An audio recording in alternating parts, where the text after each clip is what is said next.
इस इलाके में गूगल मैप फेल था, लिहाजा हमें जानकारी और दिशा के हिसाब से सभी लोकेशन की मार्किंग करनी थी।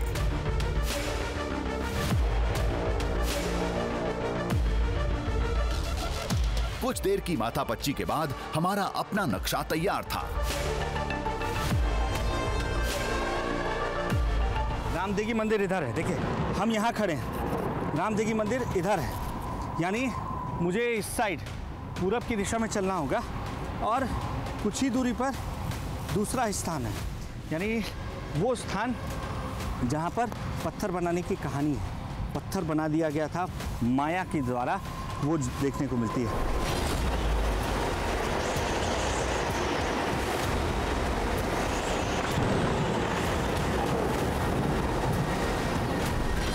तैयारी पूरी थी, तभी मौसम ने खेल बिगाड़ दिया। आंधी तूफान ने हमें घेर लिया।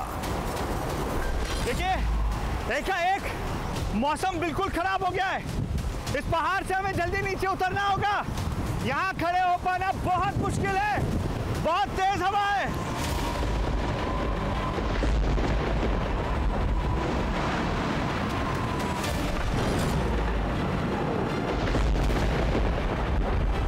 पेड़ों से दूर रहना, बिजली गिर रही है। ओलो, बादल, बिजली गिर रही है, भागो।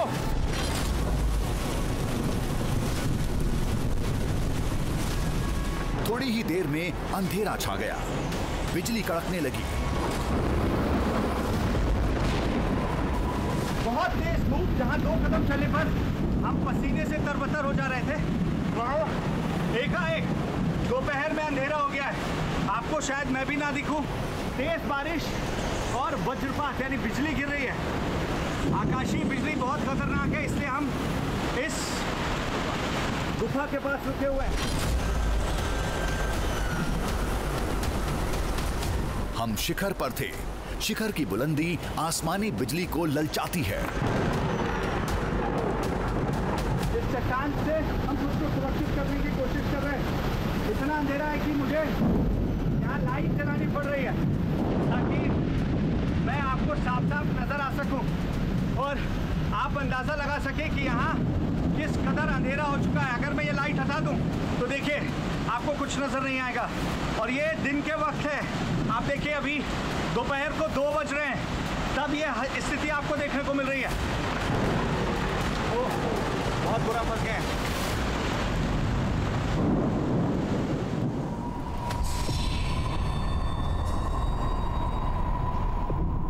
आसमान से बादल छंटते ही हम मंजिल की ओर बढ़ चले थे।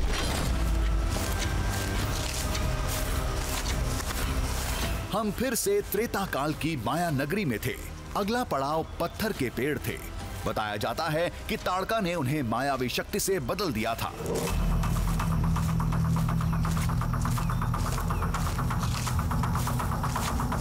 इंसानों के साथ कई जीव जंतु भी इसके शिकार हुए थे, जो अब जीवाश्म के रूप में मिलते हैं।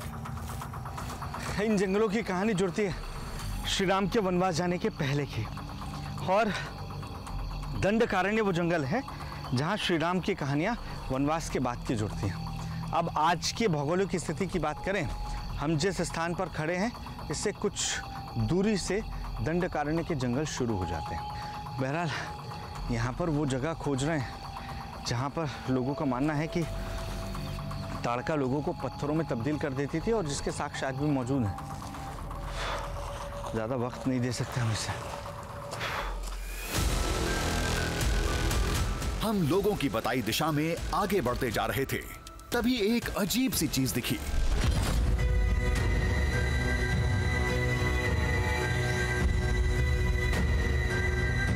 जो देखने से लकड़ी की लग रही थी, लेकिन छूने पर पत्थर सा सख्त था। यही वही पत्थर के पेड़ थे जिसकी हमें तलाश थी।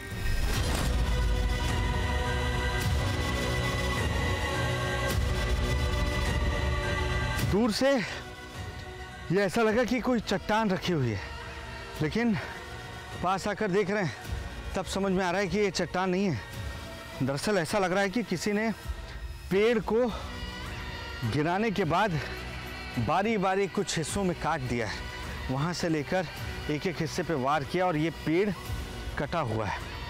और गौर करने वाली बात यह है कि ये लकड़ी नहीं है, ये पूरी तरीके से पत्थर में तब्दील हो चुके हैं, यानी ये जीवाश्म है।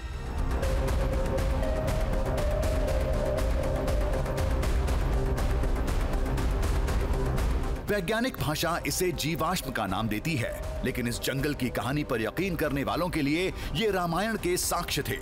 वो पेड़ जिन्हें ताड़का ने चट्टान में तब्दील कर दिया था।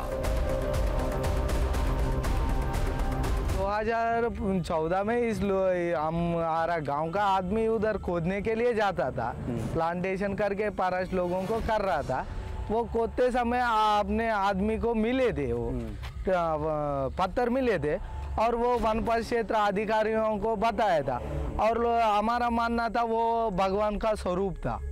और वो साइंटिस्ट लोग आके इधर वो 25 करोड़ का पहले का पेड़ है करके बताया। 25 करोड़ साल पुराना पेड़ है। ओ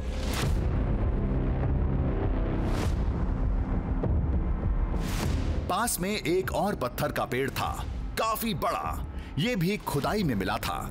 इसी इलाके में डायनासोर के जीवाश्म भी मिले थे, यानी ये इलाका वाकई हजारों साल पुराना था।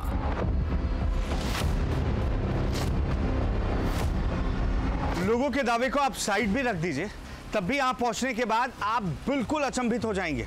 वजह है इस पेड़ के फॉसिल को देखिए।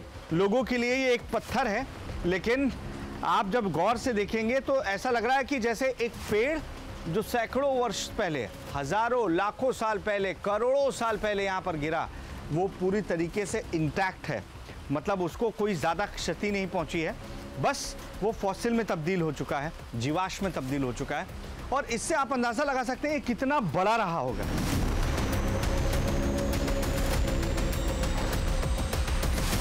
यही मछलियों और दूसरे जीवों के भी जीवाश्म मिले थे, जिन्हें वैज्ञानिक अपने साथ ले गए। कुछ लोगों के लिए ये कुदरत का करिश्मा था, तो कुछ लोगों के लिए ताड़का की मायावी शक्तियों के साक्ष्य।